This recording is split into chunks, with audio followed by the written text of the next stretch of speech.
PM Modi की रणनीति के आगे देश ही नहीं विदेश के बड़े बड़े नेता नहीं टिक पा रहे हैं। लेकिन राहुल गांधी आरोप लगा रहे हैं कि मोदी सरकार वोट चोरी करके बनी है। लेकिन देश के लोग पीएम मोदी के साथ इसलिए जुड़ रहे हैं और उन्हें इसलिए वोट देते हैं क्योंकि देश हित को लेकर पीएम मोदी लगातार फैसले लेते रहते हैं। वो 140 करोड़ भारतीय को अपना परिवार मानते हैं। वहीं विपक्ष के ज्यादातर दल इस बात की चिंता में रहते हैं कि उनका परिवार राजनीति में कैसे सेट होगा। विपक्षी दलों में परिवारवाद हावी है। राहुल गांधी चुनाव आयोग पर आरोप तो लगा रहे हैं, लेकिन कोई ठोस सबूत नहीं दे पा रहे हैं और चुनाव आयोग के बुलावे पर जा भी नहीं रहे हैं। जो आरोप वो लगा रहे हैं उसे वो एकदम सही मानते हैं, तो चुनाव आयोग को उन्हें शपथ पत्र पर हस्ताक्षर करके देने में क्यों दिक्कत हो रही है। वहीं राहुल गांधी ने शुक्रवार को एक्स पर पोस्ट कर चुनाव आयोग से 5 सवाल पूछे हैं। साथ ही बीजेपी और चुनाव आयोग पर निशाना भी साधा है। 5 सवाल पूछते हुए राहुल गांधी ने कहा है कि भारत का लोकतंत्र बेशकीमती है, इसकी चोरी का अंजाम बहुत भयानक होगा। अब जनता बोल रही है बहुत हुआ। वहीं राहुल गांधी के पोस्ट पर एक बार फिर चुनाव आयोग ने मिसलीडिंग का ठप्पा लगाकर मिसलीडिंग बयान करार दिया है। राहुल गांधी के हर पोस्ट पर चुनाव आयोग मिसलीडिंग का ठप्पा लगा दे रहा है। दर्शकों, राहुल गांधी आरोप तो खूब लगा रहे हैं, लेकिन वो उसे साबित नहीं कर पा रहे हैं। पीएम मोदी की सरकार को वो चोरी की सरकार कह रहे हैं, लेकिन 2014 में पीएम मोदी की प्रचंड बहुमत की सरकार पहली बार तब बनी थी जब केंद्र में कांग्रेस की सरकार थी। वहीं पीएम मोदी लगातार गुजरात में जीतते रहे हैं। केंद्र में कांग्रेस की सरकार रहते हुए गांधी परिवार ने खूब कोशिश की गुजरात की सत्ता से पीएम मोदी को बाहर करने की, लेकिन वो नहीं कर पाए। जब से पीएम मोदी ने राजनीति में कदम रखा है तब से वो एक भी चुनाव नहीं हारे हैं। वहीं Rahul Gandhi back to back कई चुनाव हार चुके हैं। हार के बाद उन्हें कांग्रेस के अध्यक्ष पद से इस्तीफा भी देना पड़ा था। उसके बाद उन्होंने यात्रा निकाल कर भी देख ली, लेकिन फिर भी उनकी दाल नहीं गली, जिसके बाद अब वो चुनाव आयोग पर निशाना साध रहे हैं। लेकिन सवाल यह है कि अगर उनके पास सबूत है तो वो कोर्ट क्यों नहीं जा रहे हैं। दर्शकों, आप इस बात को क्या मान सकते हैं कि विपक्ष के पास सबूत होगा और वो सुप्रीम कोर्ट नहीं जाएंगे और सिर्फ आरोप लगाते रहेंगे। इससे पहले कई मुद्दे पर विपक्ष के लोग सुप्रीम कोर्ट का दरवाजा खटखटा चुके हैं। हालांकि हाल के दिनों में विपक्ष को सुप्रीम कोर्ट से कई बड़े झटके लगे हैं। जस्टिस वर्मा को बचाने के लिए कपिल सिब्बल ने पूरी ताकत झोंक दी थी, लेकिन पूर्व सीजेआई संजीव खन्ना ने जस्टिस वर्मा को कहीं का नहीं छोड़ा था। उन्होंने पीएम मोदी और राष्ट्रपति से कार्रवाई को लेकर सिफारिश की थी। वहीं अब सीजेआई गवाई ने भी एक बड़ा फैसला लेते हुए विपक्ष को कहीं का नहीं छोड़ा है, क्योंकि अब कपिल सिब्बल और अभिषेक मनु सिंघवी के लिए तुरंत सुप्रीम कोर्ट में सुनवाई के लिए केस लिस्ट करवाना मुश्किल हो सकता है। वहीं राहुल गांधी और विपक्ष के लोग वोट चोरी का आरोप तो लगा रहे हैं, लेकिन चुनाव आयोग की तरफ से वोटर लिस्ट की जांच के लिए चलाए जा रहे एसआईआर के विरोध में खड़े हैं। वहीं आप दर्शक चाहते हैं कि एसआईआर पूरे देश में हो तो कमेंट में एसआईआर जरूर लिखिए, ताकि विपक्ष को साफ संदेश जाए कि जनता चुनाव आयोग के एसआईआर के समर्थन में है। इस खबर में आगे आपको बताएंगे सब कुछ डिटेल में कि कैसे विपक्ष बैकफुट पर आ गया है और कैसे चुनाव आयोग ने दूध का दूध और पानी का पानी कर दिया है, जिसके बाद राहुल गांधी के लिए जवाब देना मुश्किल हो गया है। तो बने रहिए हमारे साथ अंत तक और देखिए हमारी ये खास रिपोर्ट। साथ ही आप दर्शकों से विनम्र निवेदन है कि अगर अब तक आपने चैनल को सब्सक्राइब नहीं किया है तो अभी कर लीजिए। दर्शकों, हार के बाद राहुल गांधी चुनाव आयोग के पीछे पड़े हुए हैं, लेकिन गांधी क्यों हार रहे हैं वो सबको पता है। राहुल गांधी के सामने पीएम मोदी चट्टान की तरह खड़े हैं, जिनसे मुकाबला अमेरिका के राष्ट्रपति डोनाल्ड ट्रंप भी नहीं कर पा रहे। पीएम मोदी दुनिया के सबसे लोकप्रिय नेताओं की लिस्ट में टॉप पर रहते हैं। ऐसे में राहुल गांधी पीएम मोदी को कैसे हरा पाएंगे। ऐसे में हार के बाद राहुल गांधी चुनाव आयोग पर ठीकरा फोड़ने की कोशिश कर रहे हैं, लेकिन सवाल है कि जब कांग्रेस की जीत होती है तब राहुल गांधी क्यों चुप्पी साध लेते हैं और लोकसभा चुनाव में 99 सीटें लाकर राहुल गांधी और कांग्रेस के नेता क्यों जश्न मना रहे हैं। कांग्रेस उस वक्त तो 99 सीटें लाकर काफी खुश थी। कांग्रेस को लग रहा था कि उसने बीजेपी को हरा ही दिया है, लेकिन अब जब संविधान को लेकर फैलाया गया उनका झूठ नैरेटिव सामने आ रहा है तो फिर से वो चुनाव आयोग पर ठीकरा फोड़ रहे हैं। लेकिन मोदी सरकार देश हित में काम कर रही है, इसलिए जनता सरकार का साथ दे रही है। अब देश हित में सरकार ने बड़ा फैसला लिया है। केंद्रीय कैबिनेट ने शुक्रवार को 52,667 करोड़ रुपए के पैकेज को मंजूरी दी है, जिसके तहत शिक्षा, एलपीजी, बुनियादी ढांचा और पूर्वोत्तर के राज्यों के विकास पर जोर दिया गया है। केंद्रीय सूचना एवं प्रसारण मंत्री अश्विनी वैष्णव ने बताया कि केंद्रीय मंत्रिमंडल ने तकनीकी शिक्षा संस्थानों को मजबूत करने के लिए 4200 करोड़ रुपए को मंजूरी दी है। उन्होंने बताया, मंत्रिमंडल ने 2025-26 के लिए प्रधानमंत्री उज्ज्वला योजना के तहत 12,060 करोड़ रुपए की सब्सिडी को मंजूरी दी। केंद्रीय मंत्रिमंडल ने तेल विपणन कंपनियों को 30,000 करोड़ रुपए की एलपीजी सब्सिडी को मंजूरी दी है। इससे एलपीजी के दाम नहीं बढ़ेंगे। केंद्रीय कैबिनेट की मीटिंग में पूर्वोत्तर के राज्य असम और त्रिपुरा पर विशेष फोकस किया गया है। इन दोनों ही राज्यों के लिए 4,250 करोड़ रुपए का स्पेशल विकास पैकेज को मंजूरी दी गई है। वहीं अब विपक्षी नेता भी बीजेपी के करीब जा रहे हैं। महाराष्ट्र की राजनीति में सियासी उथल पुथल तेज हो गई है। दिल्ली में एक ही दिन में कई अहम राजनीतिक घटनाएं घटी, जिनके राजनीतिक मायने अब गहराई से खंगाले जा रहे हैं। एक तरफ महाविकास अघाड़ी के प्रमुख नेता और शिवसेना यूपीटी के प्रमुख उद्धव ठाकरे दिल्ली में इंडी गठबंधन की बैठक में शामिल हुए और केंद्र सरकार पर जोरदार हमला बोला। वहीं उनकी सहयोगी पार्टी के वरिष्ठ नेता और राष्ट्रवादी कांग्रेस शरद पवार गुट की कार्याध्यक्ष सुप्रिया सुले ने उसी दिन प्रधानमंत्री नरेंद्र मोदी से मुलाकात की। दिल्ली के सियासी गलियारों में अब इस मुलाकात की टाइमिंग को लेकर चर्चाएं तेज हैं। खास तौर पर तब जब सुप्रिया सुले को राहुल गांधी की अगुवाई में बुलाई गई इंडिया गठबंधन की बैठक में शामिल होना था। इसके बजाय वो दोपहर में पीएम मोदी से मिली, जिसे लेकर राजनीतिक विश्लेषकों के बीच इसे संकेतात्मक चाल माना जा रहा है। हालांकि सुप्रिया सुले राहुल गांधी के डिनर पर भी पहुंची। इतना ही नहीं, उद्धव ठाकरे की पार्टी की राज्यसभा सांसद प्रियंका चतुर्वेदी ने भी पीएम से शिष्टाचार की भेंट की। हालांकि इसे औपचारिक मुलाकात बताया जा रहा है, लेकिन वक्त और माहौल को देखते हुए इसे भी सामान्य नहीं माना जा सकता। राष्ट्रवादी कांग्रेस यानी शरद पवार गुट की नेता सुप्रिया सुले पहले भी केंद्र सरकार के प्रति सॉफ्ट कॉर्नर रख चुकी हैं। हाल ही में पहलगाम आतंकवादी हमले के बाद उन्होंने केंद्र के प्रति सहानुभूति जताई थी। दूसरी ओर शरद पवार भी कई बार केंद्र सरकार को अप्रत्यक्ष रूप से सहयोग देते नजर आए हैं। अब जब उद्धव ठाकरे केंद्र सरकार पर खुलकर हमला कर रहे हैं और उन्हीं की सहयोगी सुप्रिया सुले प्रधानमंत्री से मुलाकात कर रही हैं, तो ये सवाल लाजमी है कि क्या महाविकास अघाड़ी में सब कुछ ठीक है। इन घटनाओं के बाद इंडिया गठबंधन में भी हलचल है। सूत्रों के मुताबिक कई नेताओं ने निजी तौर पर इस टाइमिंग को लेकर नाराजगी जताई। राजनीतिक जानकारों का मानना है कि महाराष्ट्र में महाविकास अघाड़ी की एकजुटता अब पहले जैसी नहीं रही। एक ही दिन में उद्धव ठाकरे का केंद्र पर हमला, सुप्रिया सुले की पीएम से मुलाकात और इसके अलावा एकनाथ शिंदे की फैमिली के साथ भी पीएम से मुलाकात, प्रियंका चतुर्वेदी की पीएम से मुलाकात, ये सब संकेत हैं कि महाराष्ट्र की राजनीतिक सतह पर जितनी शांति है वो असल में अंदर तक है नहीं। अंदर से वहां पर उतनी ही उथल पुथल है। अब सबसे बड़ा सवाल यह है कि क्या महाविकास अघाड़ी वाकई एकजुट है या फिर नई राजनीतिक रेखाएं खिंच रही हैं, जो आने वाले चुनावों में नया समीकरण पैदा कर सकती हैं। दर्शकों, राहुल गांधी विपक्ष को एकजुट नहीं रख पा रहे हैं। उनकी पार्टी के नेता शशि थरूर और मनीष तिवारी कई बार मोदी सरकार के समर्थन में बोल चुके हैं।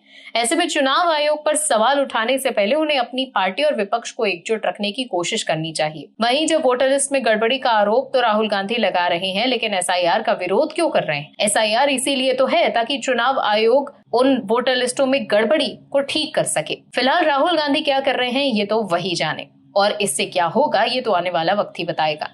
दर्शकों, हम कई बार ये देख चुके हैं कि सुप्रीम कोर्ट में अपने रसूख का फायदा उठाकर सिब्बल और सिंघवी दोनों अपने केस को लिस्ट करवा लेते थे और उस पर तुरंत कार्रवाई भी हो जाती थी और उस पर तुरंत सुनवाई भी हो जाती थी। लेकिन अब कोई भी सीनियर वकील अपने रसूख का फायदा उठाकर इस बात के लिए मजबूर नहीं कर सकता है कि उसके मैटर तत्काल में सुने जाएं। सीजीआई ने साफ कर दिया है कि सिब्बल हो या सिंघवी, कायदे और कानून के अनुसार चलिए। न्याय किसी की जागीर नहीं है और कभी भी आ गए और कोर्ट खुलवा कर कहने लगे कि जी हमारी सुनवाई कर लीजिए, ऐसा नहीं चलेगा। अब सीजीआई गवई ने एक ऐसा कड़ा नियम बना दिया है जो सिब्बल और सिंघवी जैसे वकीलों की पेशानी पर शिकन ला सकता है। दरअसल सुप्रीम कोर्ट ने सीनियर वकीलों के लिए लक्ष्मण रेखा खींच दी है। चाहे सिब्बल हो या फिर अभिषेक मनु सिंघवी, सीजीआई की अदालत में कोई भी उस लक्ष्मण रेखा को पार नहीं कर पाएगा। गवई ने साफ कर दिया है कि अब से कोई भी सीनियर वकील किसी भी केस की सुनवाई के लिए उनकी अदालत में मेंशनिंग नहीं कर पाएगा। जी हाँ, प्रधान न्यायाधीश बीआर गवई ने कहा है कि 11 अगस्त से किसी भी सीनियर वकील को उनकी अदालत में तत्काल सूचीबद्ध करने और सुनवाई के लिए मामलों का उल्लेख करने की अनुमति नहीं दी जाएगी, ताकि जूनियर वकीलों को ऐसा करने का अवसर मिल सके। सीजीआई गवई ने 14 मई को शपथ ली थी। चीफ जस्टिस गवई ने वकीलों की ओर से मामले को तत्काल सूचीबद्ध करने और सुनवाई के लिए मामलों को मौखिक उल्लेख करने की प्रथा को लेकर चीजों को आगे बढ़ा दिया है, साथ ही इसे फिर से शुरू कर दिया था और अपने पूर्व सीजीआई संजीव खन्ना द्वारा अपनाई गई प्रथा को बंद कर दिया था। ये तब हुआ जब सीनियर एडवोकेट अभिषेक मनु सिंघवी एक मामले को सूचीबद्ध कराने के लिए उठे थे।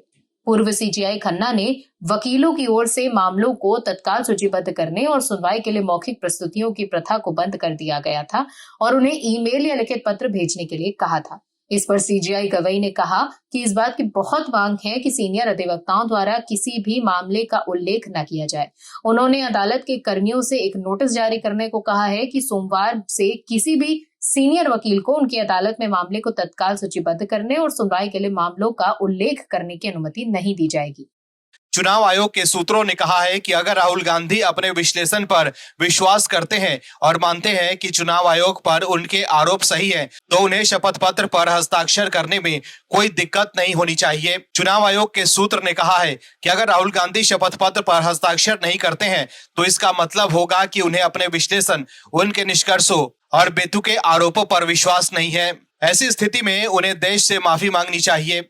इसके लिए उनके पास दो विकल्प है, या तो शपथ पत्र पर हस्ताक्षर करें या चुनाव आयोग पर बेतुके आरोप लगाने के लिए देश से माफी मांगे। इसके अलावा चुनाव आयोग फैक्ट चेक ने राहुल गांधी के आरोपों को भ्रामक बताया है। वहीं अब चुनाव आयोग द्वारा घिरने के बाद बेंगलुरु के फ्रीडम पार्क में वोट अधिकार रैली में राहुल गांधी ने कहा है कि चुनाव आयोग मुझसे एफिडेविट मांगता है।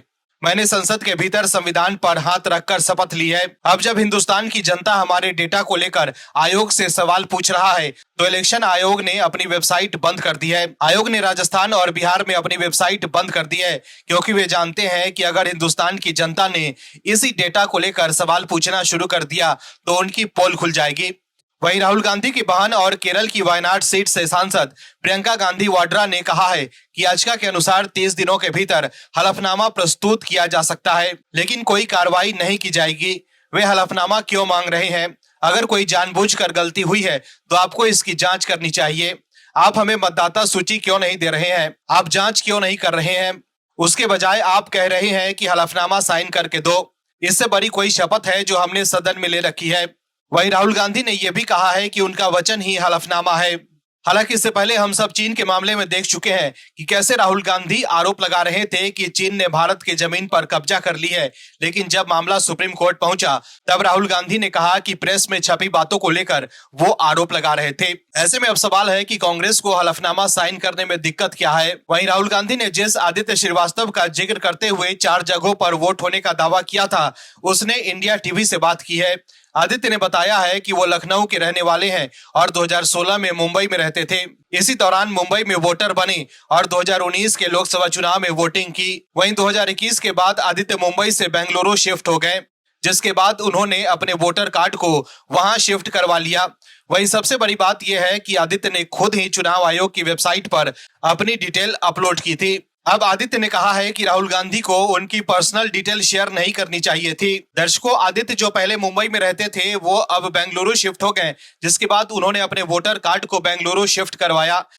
राहुल गांधी के आरोपों के बाद चुनाव आयोग की तीखी प्रतिक्रिया सामने आई। चुनाव आयोग ने कहा कि या तो वो लिखित में साइन करके शिकायत दे या फिर भारत की जनता को गुमराह न करें और चुनाव आयोग पर बेबुनियाद आरोप लगाना बंद करें। राहुल गांधी ने सबूतों के नाम पर सिर्फ एक लोकसभा सीट के एक क्षेत्र का डेटा निकालकर खानापूर्ति करने की कोशिश की और चुनाव आयोग के अधिकारियों को परिणाम भुगतने की धमकी दी। लेकिन सवाल ये उठता है कि राहुल गांधी लिखित में साइन करके शिकायत क्यों नहीं दे रहे हैं।